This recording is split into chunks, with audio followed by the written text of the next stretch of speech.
What? Are you still mad that I stole your boyfriend?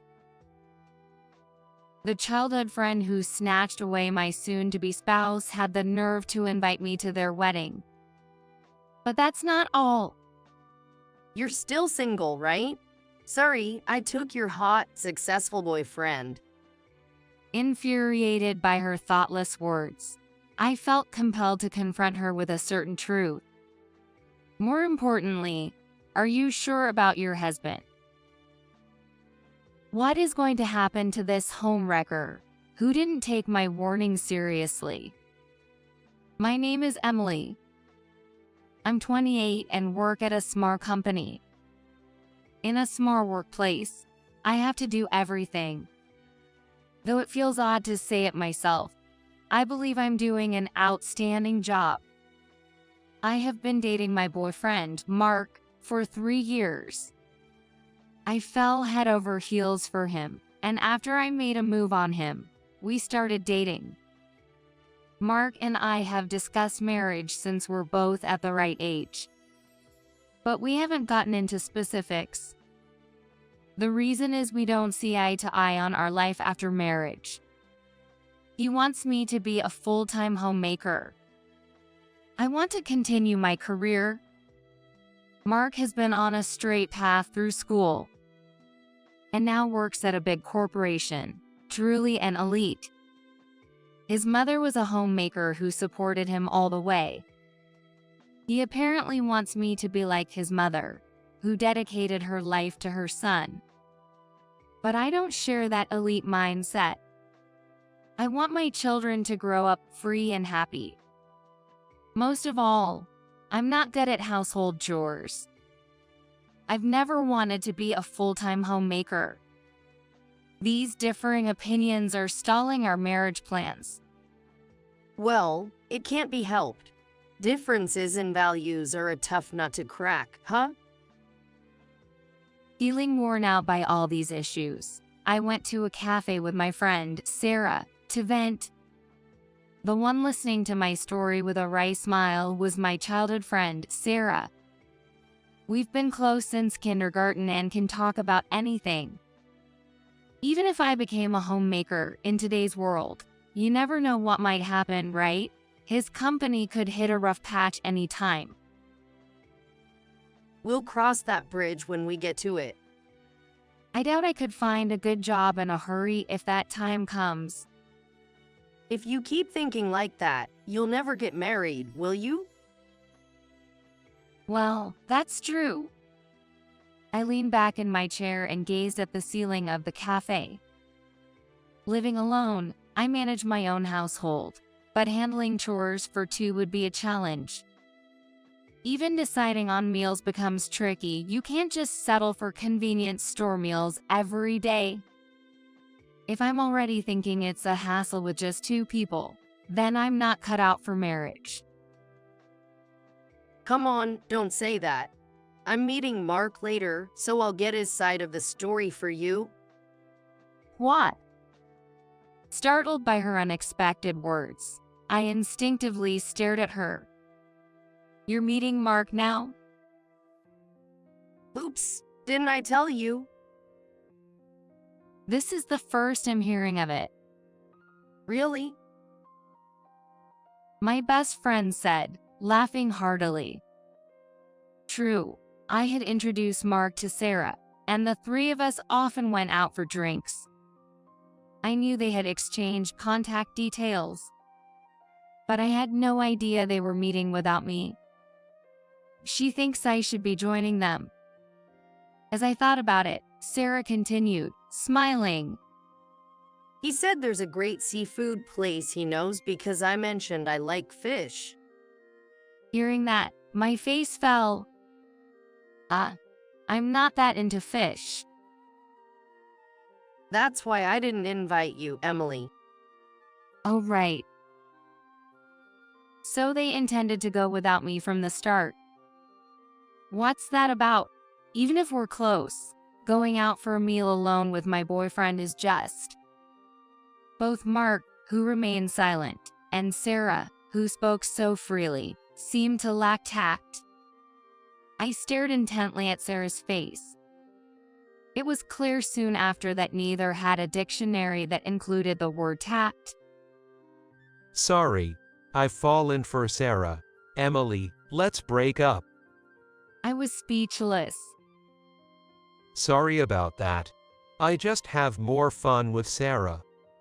Mark apologized, but without any sign of remorse. I was confused by this new side of Mark, as I thought he was kind.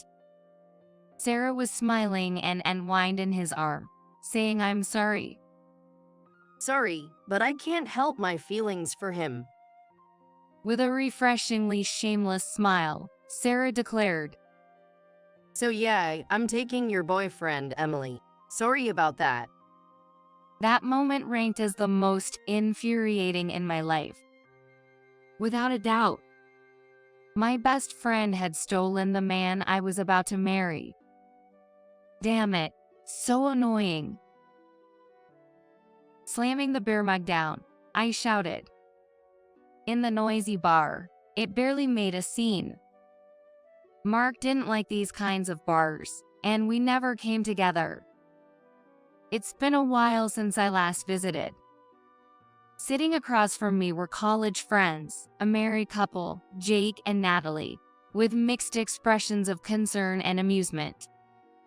She is really upset, huh? She looks really upset. I once envied them for being so in love and marrying early during our college years. But I was thinking I'd go at my own pace, and look what happened. I never thought my best friend would steal my boyfriend. Well, with Sarah, it kinda makes sense. What, really? Yay, Sarah has always been known for taking other people's boyfriends. What? That's new to me. Well, you wouldn't know, Emily, since Mark was your first boyfriend. Stunned, I just nodded along with Natalie's words, while Jake agreed.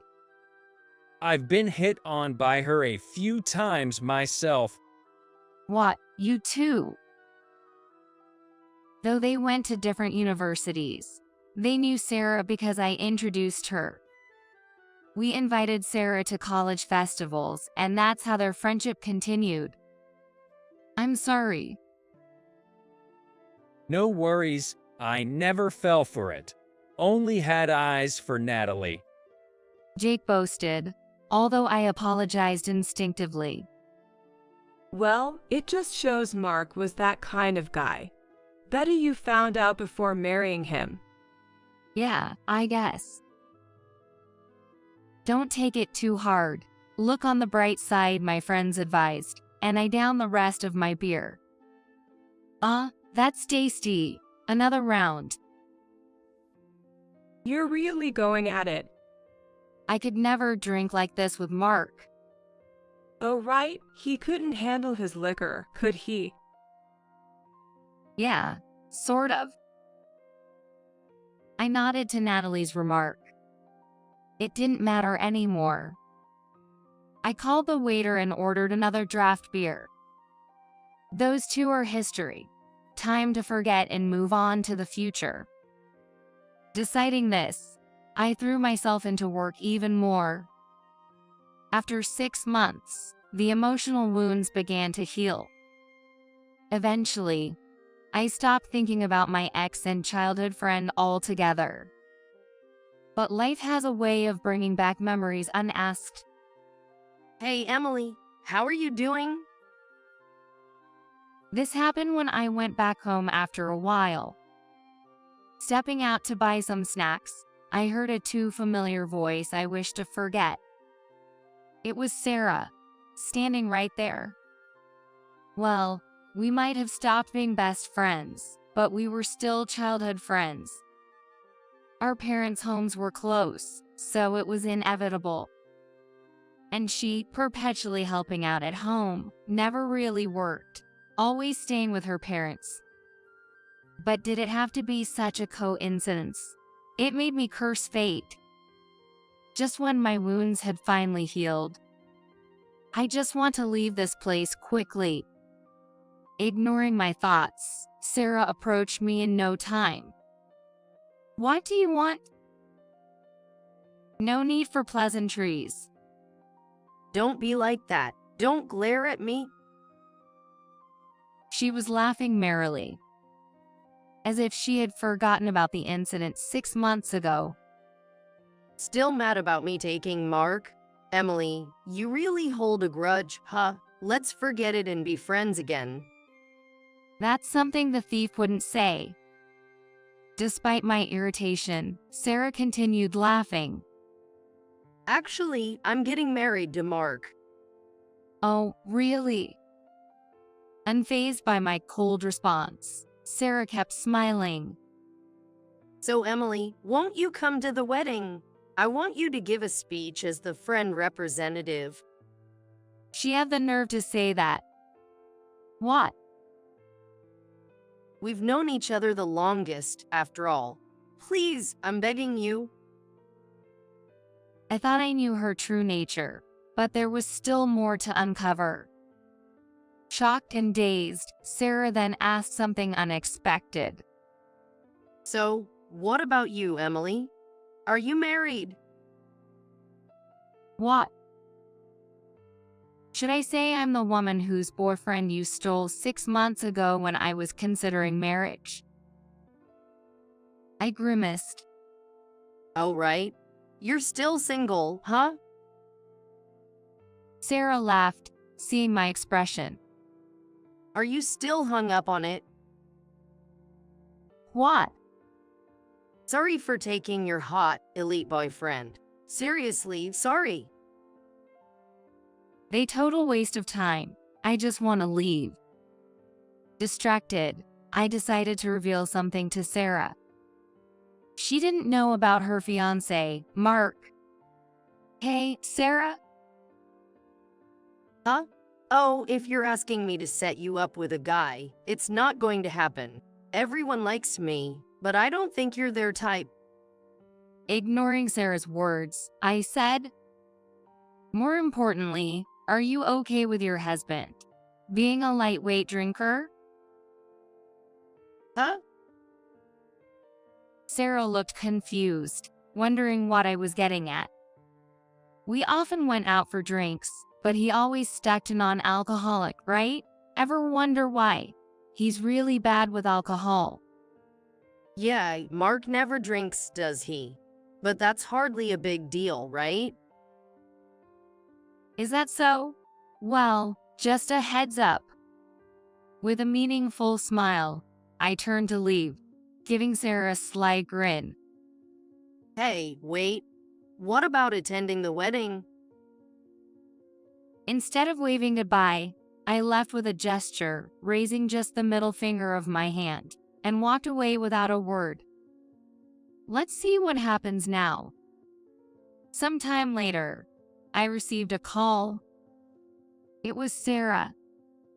I could have blocked her number, but I kept it for amusement. I'm a bit wicked, I admit. Checking the calendar, it was the day after Sarah and Mark's wedding. Eagerly, I pressed the call button. Hello, Sarah, what's up? Why didn't you tell me? As soon as she answered the phone, there was a loud scream in her ear. I instinctively pulled the phone away, but could still clearly hear Sarah's voice. That guy. He made a scene at the reception. Really? I nodded calmly as Sarah recounted the events. Oh, really? He drank alcohol at the reception? Right? He took a sip pushed by friends and got carried away. He's weak but likes alcohol. Then what the heck?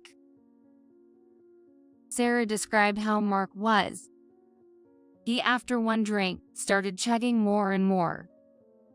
Initially, Sarah thought he was just flushing red and quiet, but the moment Mark's boss began his speech, Shut up. suddenly, a loud voice boomed. It was none other than Mark. as Sarah and all the attendees gasped in shock. Mark stood up and, in an unbelievable act, snatched the microphone from his boss. And that's not all. He also tore off the boss's toupee from his head. Yes, the boss's well-known secret. He wore a toupee. Mark had snatched it off, and revealing a perfectly bald head. 1. More bald than the average person.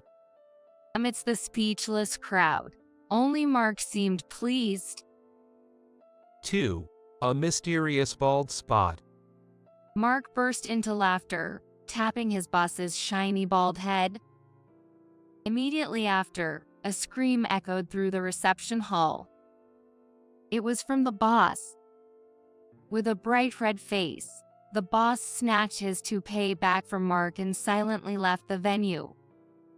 Luckily, the counting song ended at 3. A crescent moon bald spot. Oh dear. Did you just say, oh dear? It was a mess even after that. The commotion was among Mark's company colleagues. Amidst the shouts of "What are you doing?" Mark laughed heartily and downed a glass of champagne. Then, sitting down, there was a moment of silence.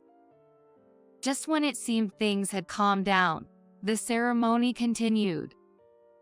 I was impressed that they continued the ceremony, but of course they couldn't have just stopped. And then came the wedding cake. Just as they were about to cut the cake, He suddenly grabbed my face. and then I couldn't contain my excitement. He shoved my face into the cake. Yes, the best turn of events. Awesome. Really, wow, he sure did something. Not did something. He made a complete mess of things.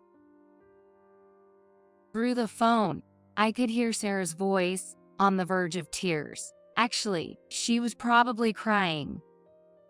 I've known her long enough to tell even without seeing her face.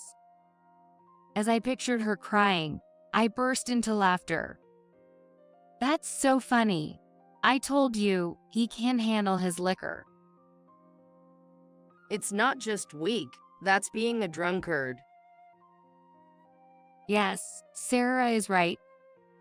Mark is a drunkard.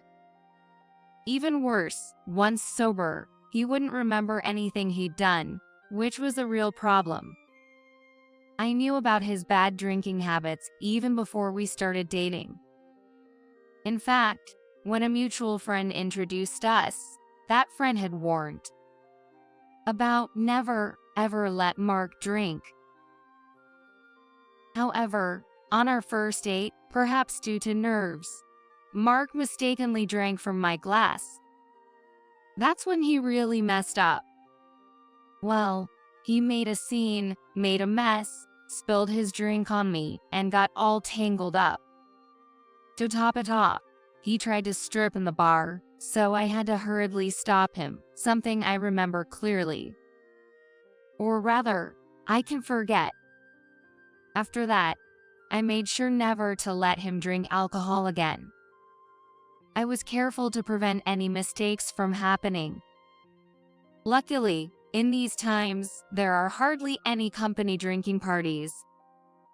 Many people drink non-alcoholic beverages, so no one forced alcohol on Mark. He himself seemed to understand that drinking was bad for him, as he consistently stuck to non-alcoholic drinks. Thanks to that, there were no problems, and things were peaceful. However, I anticipated that a wedding would be a different story. And almost no one knew about Mark's bad drinking habits. Only I and a few close old friends knew about it, but he betrayed me and had a wedding. So, none of my friends were at the ceremony. As a result, by some fluke, there was not a single person at the reception who knew of his bad drinking habits. And he spectacularly messed up. That's the story.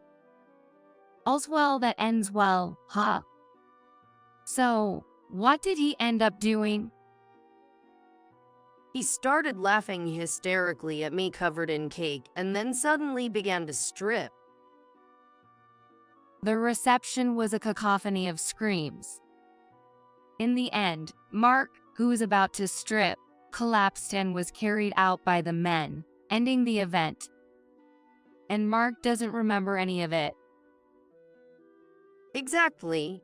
He's acting all nonchalant, like, what about the honeymoon? As if it's the right time for that. Right, I get you. Hilarious. Apparently, Mark turned pale when he heard the story and showed up at work.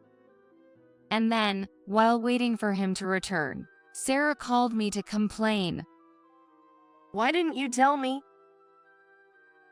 Well, I did say he can't handle his liquor, right?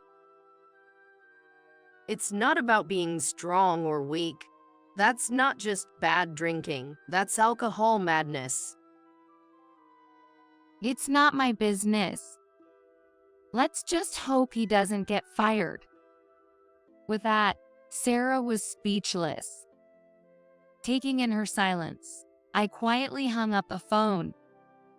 Of course, I blocked her number afterward, so she couldn't contact me again. After that, being childhood friends and all, rumors started to spread around our hometown. According to what I heard from my parents, Mark, who managed to avoid getting fired, was sent off to some backwater branch.